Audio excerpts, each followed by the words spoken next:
ಭಕ್ತಿ ಜ್ಯೋತಿಷ್ಯ ವಾಣಿ ಚಾನೆಲ್ಗೆ ಸುಸ್ವಾಗತ. ತುಲಾ ರಾಶಿಯವರಿಗೆ ಜುಲೈ 25, 26, 27 ಮತ್ತು 28ರ ದಿನಗಳು ಸಾಮಾನ್ಯ ಕಾಲವಲ್ಲ. ಬಹುಕಾಲದಿಂದ ನಿಮ್ಮ ಜೀವನದಲ್ಲಿ ಕಣ್ಣಿಗೆ ಕಾಣದೆ ಸಾಗುತ್ತಿದ್ದ ಕೆಲವು ಕರ್ಮಗಳ ಫಲಗಳು ಈಗ ನಿಧಾನವಾಗಿ ನಿಮ್ಮ ಮುಂದೆ ಬರಲು ಪ್ರಾರಂಭವಾಗುತ್ತವೆ.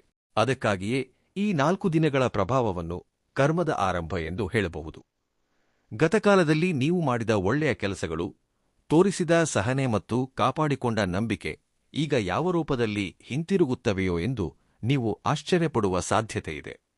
ಹಾಗೆಯೇ ಹಿಂದೆ ತೆಗೆದುಕೊಂಡ ಕೆಲವು ನಿರ್ಧಾರಗಳ ಪ್ರಭಾವವು ಈಗ ಸ್ಪಷ್ಟವಾಗಿ ಕಾಣಿಸಬಹುದು. ಈ ದಿನಗಳಲ್ಲಿ ನಿಮ್ಮ ಮನಸ್ಸು ಗತಕಾಲದ ಬಗ್ಗೆ ಹೆಚ್ಚಾಗಿ ಆಲೋಚಿಸುವ ಸಾಧ್ಯತೆಯಿದೆ. ಏಕೆ ಕೆಲವು ಘಟನೆಗಳು ನಡೆದವು? ಏಕೆ ಕೆಲವು ವ್ಯಕ್ತಿಗಳು ಜೀವನಕ್ಕೆ ಬಂದರು? ಏಕೆ ಕೆಲವರು ದೂರವಾದರು? ಎಂಬ ಪ್ರಶ್ನೆಗಳಿಗೆ ಕ್ರಮೇಣ ಉತ್ತರಗಳು ಸಿಗಲು ಪ್ರಾರಂಭವಾಗುತ್ತವೆ. ಇದುವರೆಗೆ ಅರ್ಥವಾಗದ ಕೆಲವು ವಿಷಯಗಳು ಒಂದೇ ಬಾರಿಗೆ ಸ್ಪಷ್ಟವಾಗಿ ಕಾಣಿಸಬಹುದು. ಅದೇ ಕರ್ಮದ ಪ್ರಭಾವ. ಜೀವನದಲ್ಲಿ ಪ್ರತಿಯೊಂದು ಅನುಭವದ ಹಿಂದೆ ಒಂದು ಕಾರಣವಿರುತ್ತದೆ ಎಂಬುದನ್ನು ನೀವು ಇನ್ನಷ್ಟು ಬಲವಾಗಿ ಅರ್ಥಮಾಡಿಕೊಳ್ಳುತ್ತೀರಿ. ಉದ್ಯೋಗಸ್ಥರಿಗೆ ಈ ದಿನಗಳು ಹೊಸ ಜವಾಬ್ದಾರಿಗಳನ್ನು ತರಬಹುದು. ನಿಮ್ಮ ಶ್ರಮವನ್ನು ಗಮನಿಸುತ್ತಿರುವ ವ್ಯಕ್ತಿಯಿಂದ ಒಳ್ಳೆಯ ಮಾತನ್ನು ಕೇಳುವ ಅವಕಾಶವಿದೆ. ಬಹುಕಾಲದಿಂದ ಕಾಯುತ್ತಿದ್ದ ಬದಲಾವಣೆಯ ಕುರಿತು ಮಾಹಿತಿ ಬರಬಹುದು. ನಿಮ್ಮ ಮೇಲಿನ ನಂಬಿಕೆ ಹೆಚ್ಚಾಗುವುದರಿಂದ ಹೊಸ ಅವಕಾಶಗಳು ಸಿಗಬಹುದು. ಆದರೆ ತರಾತುರಿಯಲ್ಲಿ ನಿರ್ಧಾರಗಳನ್ನು ತೆಗೆದುಕೊಳ್ಳುವ ಬದಲು ಪ್ರತಿಯೊಂದು ವಿಷಯವನ್ನು ಪರಿಶೀಲಿಸಿ ಮುನ್ನಡೆಯುವುದು ಒಳಿತು. ಸಣ್ಣ ಎಚ್ಚರಿಕೆಯೂ ದೊಡ್ಡ ಲಾಭವನ್ನು ಕಾಪಾಡುತ್ತದೆ. ವ್ಯಾಪಾರಸ್ಥರಿಗೆ ಗತಕಾಲದಲ್ಲಿ ಮಾಡಿದ ಪ್ರಯತ್ನಗಳ ಫಲ ಕಾಣಿಸಲು ಪ್ರಾರಂಭವಾಗುತ್ತದೆ. ನಿಂತುಹೋದ ಕೆಲಸಗಳು ಮತ್ತೆ ಚಲಿಸಬಹುದು. ಹೊಸ ಪರಿಚಯಗಳು ಭವಿಷ್ಯದಲ್ಲಿ ಉಪಯೋಗಕ್ಕೆ ಬರುವ ಸಾಧ್ಯತೆಯಿದೆ. ಹೂಡಿಕೆಗಳ ವಿಷಯದಲ್ಲಿ ಮಾತ್ರ ಆಲೋಚಿಸಿ ಹೆಜ್ಜೆ ಇಡಬೇಕು. ಲಾಭ ಕಾಣಿಸುತ್ತಿದ್ದರೂ ಸಂಪೂರ್ಣವಾಗಿ ತಿಳಿದುಕೊಂಡ ನಂತರವೇ ನಿರ್ಧಾರ ತೆಗೆದುಕೊಂಡರೆ ಒಳ್ಳೆಯದು. ತಾಳ್ಮೆ ಈ ದಿನಗಳಲ್ಲಿ ನಿಮಗೆ ದೊಡ್ಡ ಬಲವಾಗುತ್ತದೆ.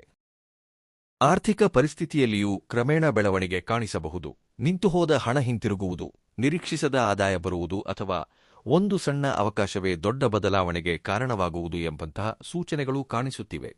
ಆದರೆ ಬಂದ ಪ್ರತಿಯೊಂದು ಅವಕಾಶವನ್ನು ತಕ್ಷಣವೇ ಒಪ್ಪಿಕೊಳ್ಳದೆ ಅದರ ಪ್ರಯೋಜನದ ಬಗ್ಗೆ ಒಮ್ಮೆ ಆಲೋಚಿಸಿ. ಕರ್ಮ ನಿಮಗೆ ಅವಕಾಶ ನೀಡುತ್ತದೆ, ಆದರೆ ಸರಿಯಾದ ಆಯ್ಕೆ ಮಾತ್ರ ನಿಮ್ಮ ಕೈಯಲ್ಲೇ ಇರುತ್ತದೆ. ಕುಟುಂಬದಲ್ಲಿ ಕೆಲವು ಕಾಲದಿಂದ ಇದ್ದ ಸಣ್ಣಪುಟ್ಟ ಅಪಾರ್ಥಗಳು ಕಡಿಮೆಯಾಗುವ ಸೂಚನೆಗಳಿವೆ.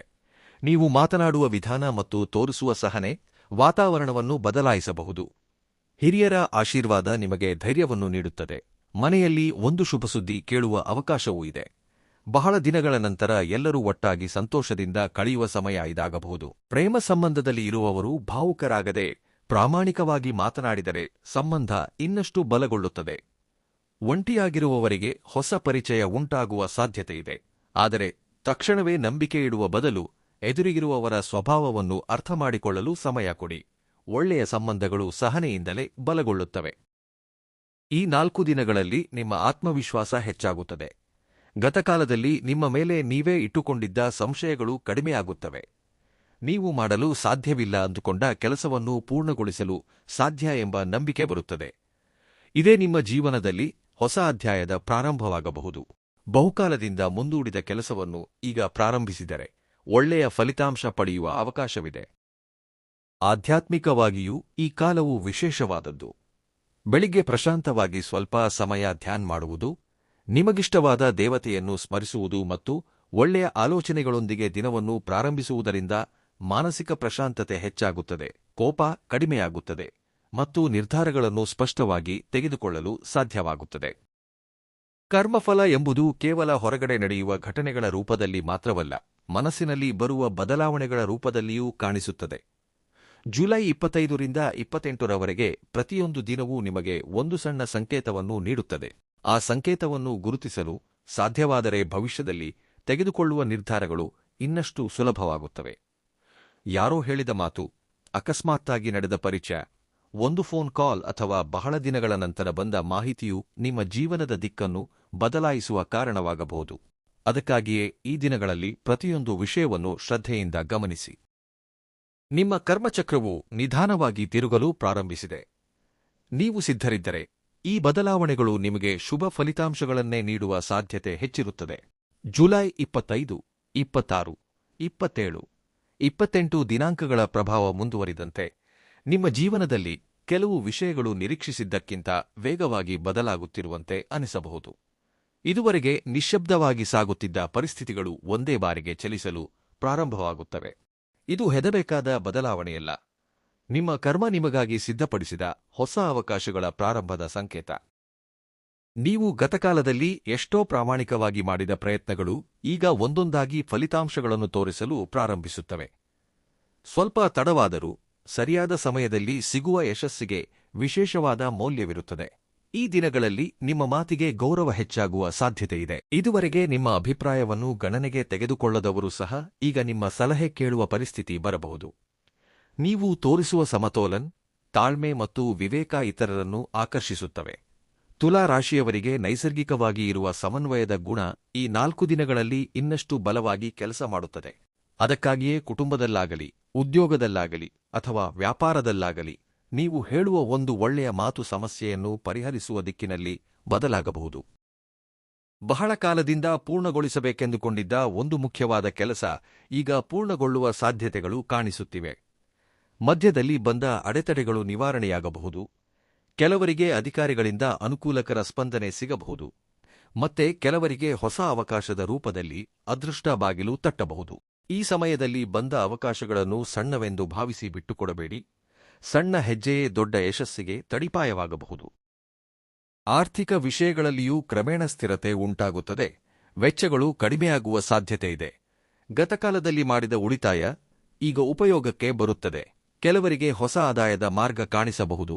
ಇನ್ನಷ್ಟು ಜನರಿಗೆ ಬಾಕಿಯಿರುವ ಪಾವತಿಗಳು ತಲುಪಬಹುದು.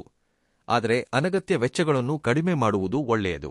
ಗಳಿಸಿದ್ದರಲ್ಲಿ ಸ್ವಲ್ಪ ಭಾಗವನ್ನು ಭವಿಷ್ಯಕ್ಕಾಗಿ ಕಾಯ್ದಿರಿಸುವುದು ಈ ಸಮಯದಲ್ಲಿ ಸರಿಯಾದ ನಿರ್ಧಾರವಾಗುತ್ತದೆ. ಸ್ನೇಹಿತರ ಮೂಲಕ ಒಂದು ಒಳ್ಳೆಯ ಮಾಹಿತಿ ಕೇಳುವ ಅವಕಾಶವಿರುತ್ತದೆ.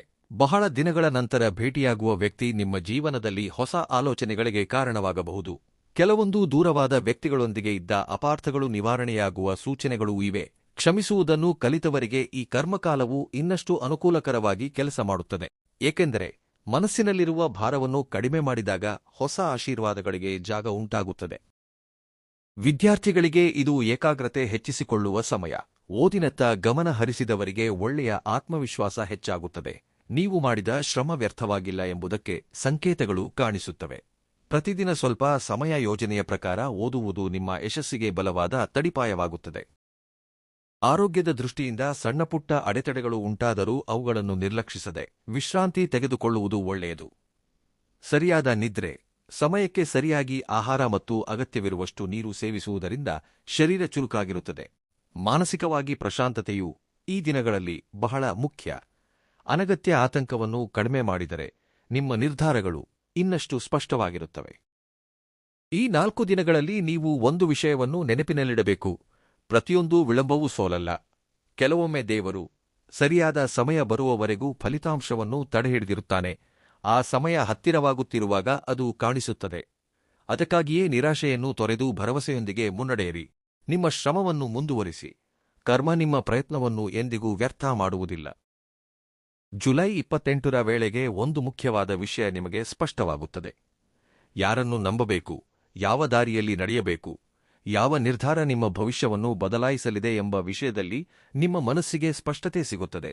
ಅದೇ ಈ 4 ದಿನಗಳವರ ಈ ಸಮಯದಲ್ಲಿ ತೆಗೆದುಕೊಂಡ ಸರಿಯಾದ ನಿರ್ಧಾರವು ಬರುವ ತಿಂಗಳುಗಳಲ್ಲಿ ನಿಮ್ಮ ಜೀವನಕ್ಕೆ ಬಲವಾದ ತಡಿಪಾಯವಾಗಬಹುದು. ಈ ಅವಧಿಯಲ್ಲಿ ಶುಕ್ರವಾರ ಶ್ರೀ ಮಹಾಲಕ್ಷ್ಮೀ ದೇವಿಯನ್ನು ಸ್ಮರಿಸುವುದು ಶುಭಪ್ರದ.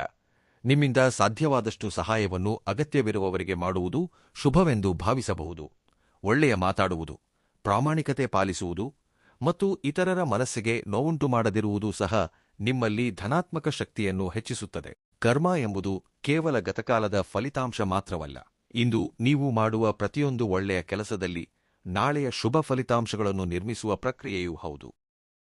ಈ 4 ದಿನಗಳು ನಿಮ್ಮ ಜೀವನದಲ್ಲಿ ಒಂದು ಸಣ್ಣ ತಿರುವಾಗಿ ಕಂಡರೂ ಭವಿಷ್ಯದಲ್ಲಿ ಹಿಂತಿರುಗಿ ನೋಡಿದಾಗ ಇದೇ ಬದಲಾವಣೆಯ ಆರಂಭ ಎಂದು ನೀವು ಗುರುತಿಸಬಹುದು.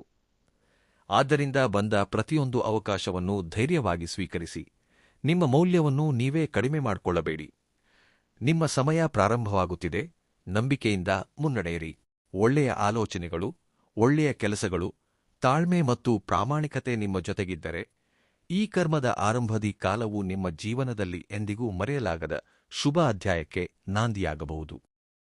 ಈ ವಿಡಿಯೋ ನಿಮಗೆ ಉಪಯುಕ್ತವೆನಿಸಿದರೆ ಖಂಡಿತವಾಗಿಯೂ ಲೈಕ್ ಮಾಡಿ, ನಿಮ್ಮ ಕುಟುಂಬದ ಸದಸ್ಯರು ಮತ್ತು ಸ್ನೇಹಿತರೊಂದಿಗೆ ಶೇರ್ ಮಾಡಿ. ಇಂತಹ ಇನ್ನಷ್ಟು ಕನ್ನಡ ರಾಶಿಫಲಗಳಿಗಾಗಿ ಭಕ್ತಿ ಜ್ಯೋತಿಷ್ಯ ವಾಣಿ ಚಾನೆಲ್ ಅನ್ನು ಸಬ್ಸ್ಕ್ರೈಬ್ ಮಾಡಿ, ಬೆಲ್ ಐಕಾನ್ ಒತ್ತಿ. ನಿಮ್ಮ ಜೀವನದಲ್ಲಿ ಶುಭ, ಶಾಂತಿ, ಅಭಿವೃದ್ಧಿ ತುಂಬಿರಲೆಂದು ಮನಪೂರ್ವಕವಾಗಿ ಹಾರೈಸುತ್ತೇನೆ. ಧನ್ಯವಾದಗಳು.